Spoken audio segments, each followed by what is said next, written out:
Assalamualaikum warahmatullahi wabarakatuh.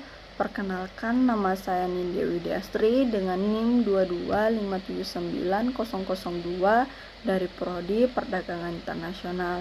Nah, kali ini saya akan membahas materi mengenai penerapan teknologi Big Data dalam forecasting untuk meningkatkan kinerja logistik dan transportasi. Nah, dengan memanfaatkan data dalam jumlah besar dan teknik analisis canggih, perusahaan dapat membuat prediksi yang lebih akurat mengenai permintaan, optimasi rute, dan manajemen inventaris. Nah, materi ini dari berbagai perusahaan global menunjukkan bagaimana teknologi ini mampu mengurangi biaya operasional, meningkatkan efisiensi, dan memberikan keuntungan kompetitif yang signifikan. Nah, kita masuk pada pendahuluan, yaitu perkembangan teknologi informasi dan komunikasi telah mengubah lanskap industri, logistik, dan transportasi. Nah, salah satu perkembangan signifikannya adalah penerapan teknologi Big Data yang memungkinkan analisis data dalam skala besar dan beragam. Nah, teknologi ini memberikan peluang besar untuk meningkatkan efisiensi operasional dan kinerja melalui forecasting yang lebih akurat. Nah, forecasting yang lebih tepat dapat membantu perusahaan dalam merencanakan dan mengelola sumber daya dengan lebih efektif. Nah, sehingga meningkatkan kepuasan pelanggan dan keuntungan perusahaan. Nah, kita masuk pada pembahasan pertama, yaitu definisi dan konsep dasar Big Data. Nah, definisi Big Data merujuk pada kumpulan data yang sangat besar dan kompleks yang sulit dikelola menggunakan perangkat lunak melalui data tradisional. Nah, karakteristik utama Big Data ada volume, velocity, variety, dan value. Nah, teknologi ini memungkinkan analisis data dari berbagai sumber seperti sensor, media sosial, dan transaksi bisnis dan lainnya. Nah, konsep dasar data mencangkup 5 karakteristik utama itu. Menjelaskan lebih rincinya itu, yang pertama ada volume. Nah, ini mengacu pada jumlah data yang dihasilkan setiap saat. Nah, volume data yang besar membutuhkan infrastruktur komputasi yang kuat untuk mengolahnya dengan efisien. Yang kedua ada velocity. Nah, velocity ini menggambarkan kecepatan di mana data dibuat, ditransmisikan, dan dianalisis. Nah, data dapat diproduksi dengan sangat cepat dari berbagai sumber seperti sensor, situs web, dan perangkat mobile. Nah, yang ketiga ada variety. Nah, variety ini merujuk pada beragam jenis data yang dihasilkan dari berbagai sumber termasuk teks, gambar, suara, dan video. Nah, Big Data sering terdiri dari data semi-struktural atau tidak terstruktur yang memerlukan pendekatan analisis fleksibel. Yang ketiga itu variety. Nah, variety ini berkaitan dengan keandalan dan kualitas data. Nah, Big Data seringkali mencakup data yang tidak sepenuhnya terstruktur atau data yang mungkin tidak valid. Nah, oleh karena itu penting untuk memvalidasi dan membersihkan data sebelum digunakan untuk analisis. Yang kelima ada value. Nah, nilai dari Big Data terletak pada kemampuannya untuk memberikan wawasan yang berharga dan informasi yang dapat diambil dari data tersebut. Nah, dengan menganalisis Big Data, organisasi dapat mengidentifikasi tren, pola, dan wawasan yang dapat digunakan untuk pengambilan keputusan yang lebih baik. Kita masuk pada pembahasan kedua, yaitu peran Big Data dalam forecasting. Nah, forecasting atau peramalan adalah proses memprediksi kejadian di mana masa depan berdasarkan data historis dan analisis tren. Nah, dalam konteks logistik dan transportasi, forecasting melibatkan prediksi permintaan pasar, penentuan rute optimal, dan pengelolaan stok inventaris. Nah, di Big Data ini menyediakan landasan untuk melakukan peramalan dengan tingkat akurasi yang lebih tinggi melalui pertama ada itu pengumpulan data real time. Nah, Big Data memungkinkan akses langsung terhadap data dari berbagai sumber dalam waktu nyata. Nah, hal ini memungkinkan perusahaan untuk mengumpulkan data tentang berbagai variabel yang mempengaruhi permintaan pasar seperti cuaca, tren sosial, peristiwa khusus, dan lainnya. Nah, dengan memiliki akses langsung terhadap data real time ini, perusahaan dapat melakukan analisis yang lebih cepat dan akurat untuk memprediksi permintaan pasar di masa depan. Nah, yang kedua ada analisis prediktif. Nah, Big Data memungkinkan penggunaan algoritma machine learning dan analisis statistik yang canggih untuk memprediksi tren masa depan berdasarkan data historis. Nah, dengan menggunakan teknik seperti regresi, time series analysis, dan neural network, perusahaan dapat mengidentifikasi pola dan hubungan kompleks dalam data yang tidak dapat ditemukan dengan metode tradisional. Nah, hasilnya perusahaan dapat membuat perkiraan yang lebih akurat tentang permintaan pasar di masa depan, memungkinkan mereka untuk mengoptimalkan produksi, persediaan, dan distribusi. Yang ketiga ada optimasi rute. Nah, Big Data juga memainkan peran penting dalam optimasi rute dalam industri logistik dan transportasi.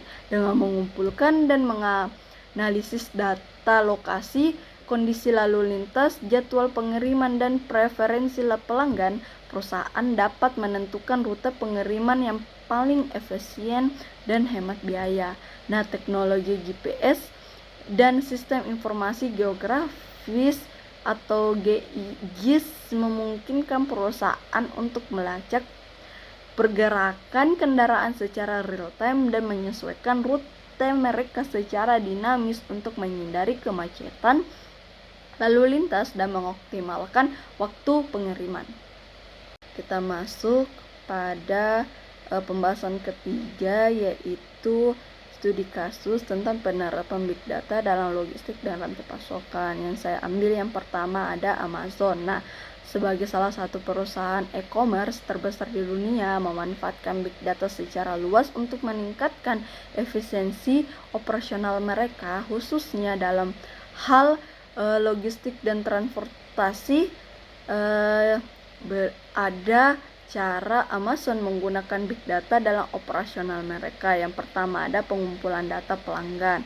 Nah, mengumpulkan data dari transaksi pelanggan termasuk informasi tentang produk yang dibeli, waktu pembelian, dan lokasi pengiriman. Data ini memberikan wawasan tentang perilaku belanja pelanggan, preferensi produk, dan tren permintaan pasar. Yang kedua ada analisis tren dan permintaan. Nah, menggunakan teknik analisis prediktif, Amazon dapat menganalisis data histori untuk mengidentifikasi pola dan tren dalam perilaku pembelian pelanggan. Nah, hal ini memungkinkan mereka untuk meramalkan permintaan produk di masa depan dengan akurasi yang lebih tinggi. Nah, sehingga mereka dapat mengatur persediaan produk secara efisien. Yang ketiga ada optimasi rute pengiriman. Nah, menggunakan data logistik internal dan eksternal termasuk data cuaca dan lalu lintas untuk mengoptimalkan rute pengiriman. Nah, mereka ini menggunakan algoritma yang canggih untuk menentukan rute pengiriman yang paling efisien, mengurangi waktu perjalanan dan biaya pengiriman. Yang keempat ada manajemen persediaan. Nah, Big Data memainkan peran kunci dalam manajemen persediaan Amazon.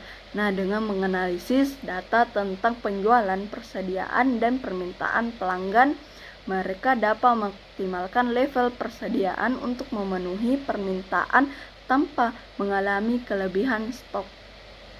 Studi kasus yang kedua yaitu DHL.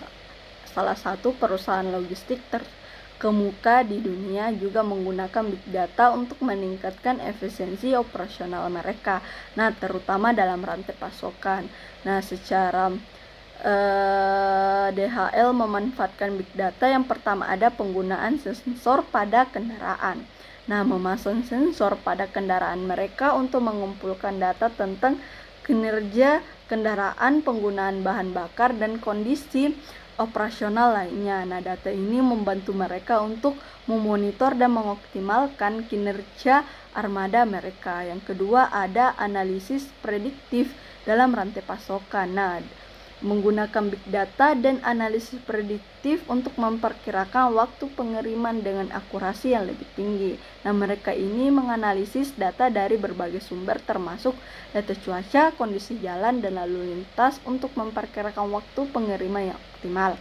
Yang ketiga ada manajemen inventaris. Nah, dengan menggunakan big data dapat mengoptimalkan manajemen inventaris mereka. Nah, mereka ini menganalisis data tentang permintaan pelanggan, lead time pemasok, dan waktu pengiriman untuk mengatur persediaan dengan efisien, mengurangi biaya penyimpanan dan resiko kekurangan stok.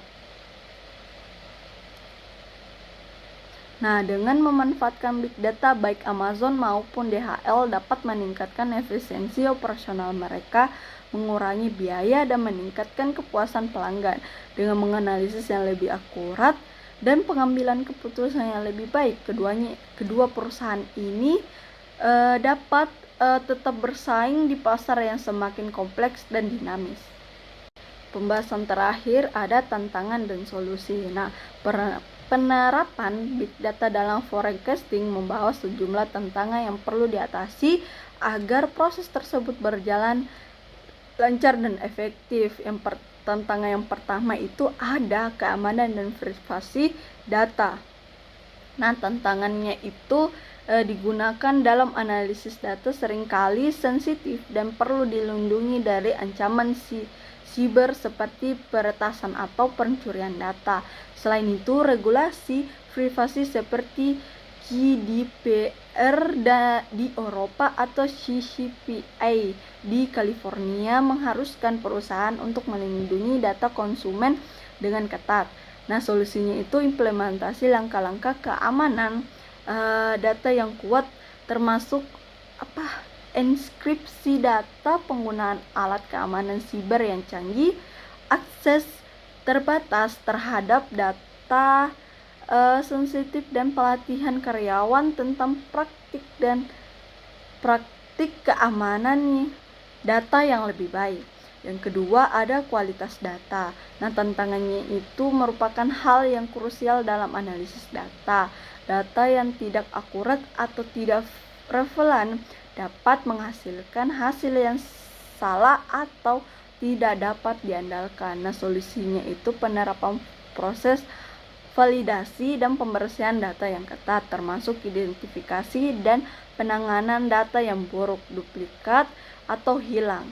Nah, penggunaan teknik seperti detektif outlier dan normalisasi data juga dapat meningkatkan kualitas data. Yang ketiga ada integrasi sistem. Nah, tantangannya itu dengan infrastruktur teknologi informasi yang ada seringkali rumit dan memakan waktu. Nah, berbagai sistem yang berbeda dapat menghasilkan kesulitan dalam mentransfer dan mengintegrasikan data secara efisien. Nah, solusinya yaitu penggunaan platform integrasi data yang canggih seperti middleware atau sistem manajemen integrasi data yang dirancang khusus untuk mengintegrasikan data dari berbagai sumber. Nah, selain itu, pendekatan yang modular dan berbasis layanan dapat memfasilitasi integrasi sistem yang lebih lancar. Nah, hanya itu yang dapat saya sampaikan dari materi kali ini. Wassalamualaikum warahmatullahi wabarakatuh.